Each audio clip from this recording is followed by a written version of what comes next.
Side खबरों के लिए सब्सक्राइब करें फ्लेम मीडिया और उसके बाद बेल आइकन को प्रेस करें ताकि सबसे पहले आपको मिले एक्सक्लूसिव खबरें।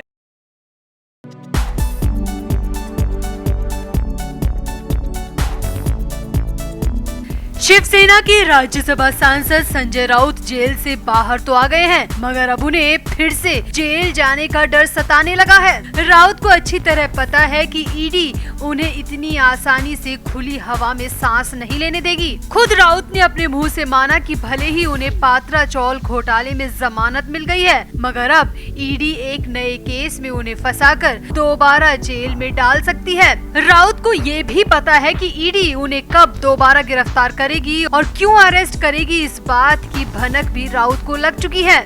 दरअसल जेल से बाहर निकलकर एक के बाद एक मीडिया कॉन्फ्रेंस को संबोधित कर रहे संजय राउत ने मीडिया के सामने कहा कि वो बहुत ज्यादा दिन तक बाहर नहीं रह पाएंगे, उनके पास कम दिन है और इन दिनों में उन्हें बहुत सारे काम करने हैं। राउत ने इशारों में बता दिया कि अब उन्हें एक बार फिर से जेल जाना पड़ेगा। तो आखिर राउत को ईडी के नाम का इतना खौफ क्यों है? अब किस केस में फंसने के नाम से घबरा रहे हैं संजय राउत? आखिर और कौन सा स्कैम करके बैठे हैं? आपको बताते हैं सब। आप भी वीडियो को शेयर करें और कमेंट करके अपनी राय जरूर दें।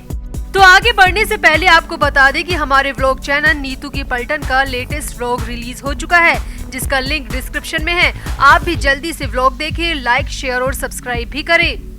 तो शिवसेना के फायर ब्रांड नेता संजय राउत जेल से बाहर आ चुके हैं और अपने धुआंधार बयानों से एक बार फिर सुर्खियां बटोर रहे हैं। हर किसी को निशाने पर ले रहे हैं। पीएम नरेंद्र मोदी हो या फिर गृह मंत्री अमित शाह, देवेंद्र फडणवीस हो या महाराष्ट्र के मुख्यमंत्री एकनाथ शिंदे, सबका नाम ले लेकर संजय राउत खूब बयानबाजी कर रहे हैं। और राउत की बयानबाजी से साफ है कि अब भी राउत के मन में जेल जाने का डर समाया हुआ है। उन्हें एहसास है कि वो दोबारा जेल जा सकते हैं। जी हाँ, संजय राउत को कहीं ना कहीं डर है कि अगर उन्होंने जरा भी बात इधर की उधर की तो उन्हें दोबारा उठाकर जेल में डाल दिया जाएगा। और राउत ने खुद अपने मुंह से इस बात को स्वीकार किया और कहा कि ईडी उन्हें कभी भी उठाकर दोबारा लोहे की चार दीवारी के अंदर बंद कर देगी।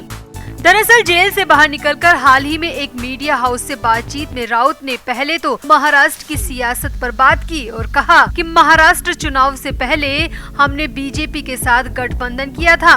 समझौता हुआ था कि सत्ता 50-50% के आधार पर साझा की जाएगी। हम हिंदुत्व को आगे ले जाना चाहते थे, जो कि दोनों दलों की मूल विचारधारा भी थी। राउत ने आगे कहा, जब हमने बीजेपी के साथ गठबंधन किया था तो उद्धव ठाकरे सीएम नहीं बनना चाहते थे। पार्टी ने ये फैसला लिया था कि एकनाथ शिंदे को मुख्यमंत्री बनाया जाएगा।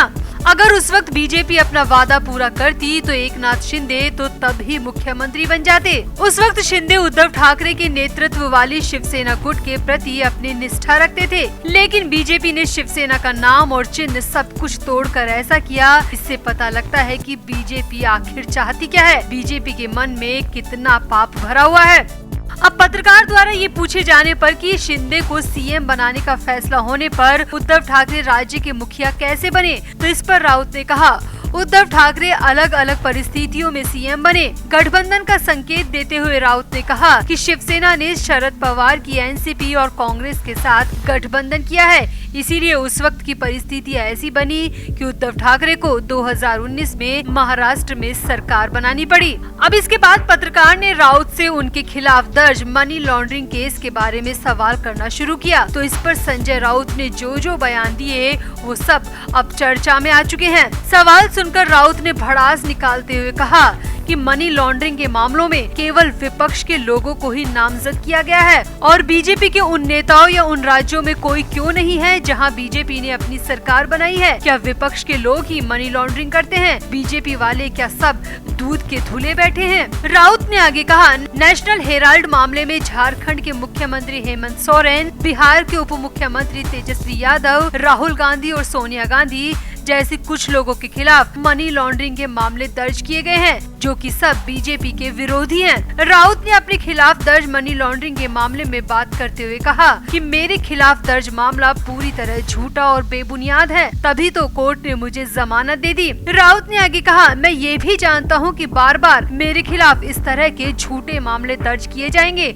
और बार बार मुझे जेल में डालने की कोशिश की जाएगी। राउत आगे बोले, इस बार पात्रा चौल घोटाले के नाम पर तो अगली बार किसी और केस में मुझे जेल में बंद कर दिया जाएगा, क्योंकि अगर मैं बाहर रहा तो इन सब की खाल उधेड़ कर रख दूंगा, इन सब की नाक में दम करके रहूंगा। इसीलिए देखना ये लोग मुझे जल्द ही दूसरे केस में फंसाकर जेल में बंद करवा देंगे। मगर मैं भी हार नहीं मानूंगा। गांधी जी और वीर सावरकर ने भी जेल में दिन गुजारे थे, तो मैं भी गुजारने को पूरी तरह तैयार हूँ, क्योंकि मुझे पता है कि मुझे कभी भी किसी भी वक्त दोबारा अरेस्ट कर लिया जाएगा और जेल में डाल दिया जाएगा। इसीलिए मैं मानसिक तौर पर खुद को इस बात के लिए तैयार कर चुका हूँ। राउत ने यहाँ बीजेपी सरकार पर सत्ता के दुरुपयोग का आरोप लगाया और कहा कि पार्टी को विपक्षी नेताओं के खिलाफ झूठे मामले दर्ज करने की प्रवृत्ति को रोकना चाहिए। राउत ने आगे कहा, अगर मैंने कुछ गलत किया है तो आप मेरे साथ लड़े, लेकिन मेरे पीछे ना आए, क्योंकि मैं एक लेखक हूँ, एक संपादक हूँ, एक पत्रकार हूँ और मैं लोगों के सामने वास्तविक मुद्दे लाता रहूंगा। और अब मैं पहले की तरह फिर से अपनी कलम की ताकत दिखाने वाला हूँ। मुझे पता है कि मेरी कलम जैसे ही चलना शुरू करेगी, मुझे फिर से जेल की यात्रा करनी पड़ जाएगी, मगर लोकतंत्र के लिए मैं बार बार जेल जाने को तैयार हूँ। अब राउत अपनी पूरी बातचीत में बार बार जेल जाने की बात कर रहे हैं, तो क्या राउत को पता है कि उन्हें दोबारा जेल हो सकती है? क्या पात्रा चौल के अलावा कोई और भी केस ऐसा है जिसमें राउत को खुद के फंसने का डर है? तो आपको क्या लगता है, क्या राउत का डर सही साबित हो सकता है? क्या राउत को ईडी फिर से अरेस्ट कर जेल में डाल सकती है? आप भी अपनी राय कमेंट बॉक्स में जरूर दें और वीडियो को भी शेयर करें। तो आगे बढ़ने से पहले आपको बता दें कि हमारे व्लॉग चैनल नीतू की पलटन का लेटेस्ट व्लॉग रिलीज हो चुका है, जिसका लिंक डिस्क्रिप्शन में है। आप भी जल्दी से व्लॉग देखें, लाइक, शेयर और सब्सक्राइब भी करें।